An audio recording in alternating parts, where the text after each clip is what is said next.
মুশফিকুর রহিম দেশের টেস্ট ইতিহাসের উজ্জ্বলতম নক্ষত্র।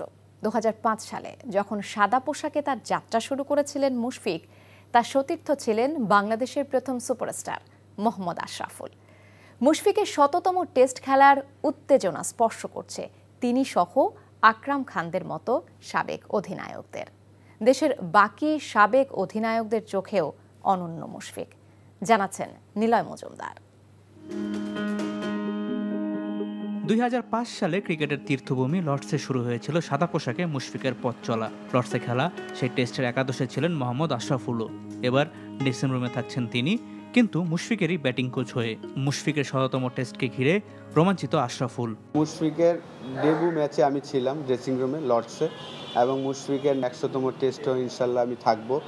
তো এই কারণে আমি নিজেকে খুব ভাগ্যবান মনে করি, এবং মুশফিককে সেই ছোটোবেলা থেকে যেহেতু আমি দেখেছি, একমাত্র ক্রিকেটার যে তার ডিসিপ্লিন ছিল বলেই সে 20 বছর ধরে খেলছেন। যার পরিবর্তে প্রথম টেস্টের একাদশের সুযোগ পেয়েছিলেন মুশফিক, সেই খালেদ মাসুদ পাইলটও মনে করেন বাংলাদেশের ক্রিকেটের ইতিহাসের পাতায় মুশফিককে স্থলাভিষিক্ত করা অসম্ভব।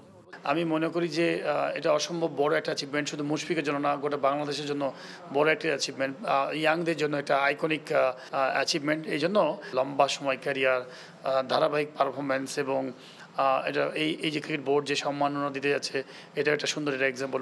টানা 20 বছর ধরে খেলা মুশফিকের অধ্যবসায় ও নিয়মানুবর্তিতা উদাহরণ আগামী প্রজন্মের জন্য। কঠোর পরিশ্রম ও একাগ্রতা যে সেরাদের তালিকায় জায়গা করে দিতে পারে, তার শ্রেষ্ঠ নিদর্শন মুশফিককেই মনে করছেন বাংলাদেশের দুই সাবেক অধিনায়ক। এটা তো আমাদের ক্রিকেটের বিরাট মাইলফলক, এবং মুশফিকের প্রাতকে অবশ্যই স্যালুট করি আমরা, যে আমাদেরকে আমাদের ইয়াংস্টার যারা আছে এদেরকে পথ চলার একটা রাস্তা কিন্তু দেখিয়ে দিয়েছে, কেমনে এতদিন ক্রিকেট খেলতে হয়। যে আল্লাহর মতো বাংলাদেশে একটা প্লেয়ার যে আপনার শততম টেস্ট খেলছে, এটা কিন্তু বাংলাদেশেরও যেরকম গর্বের বিষয়, তার সাথে মুশফিকেরও, কারণ এত বড় একটা অ্যাচিভমেন্ট সবার ক্ষেত্রে কিন্তু হয় না। রংচটা হয়ে ওঠা এক ক্যাপ যা ধারণ করছে বাংলাদেশের টেস্ট ইতিহাসকেই। সাদা পোশাকে বাংলাদেশের ধ্রুবতারা যে মুশফিকুর রহিম, তাতে সন্দেহের কোনো অবকাশ নেই। Niloy Majumdar, NTV news, Dhaka.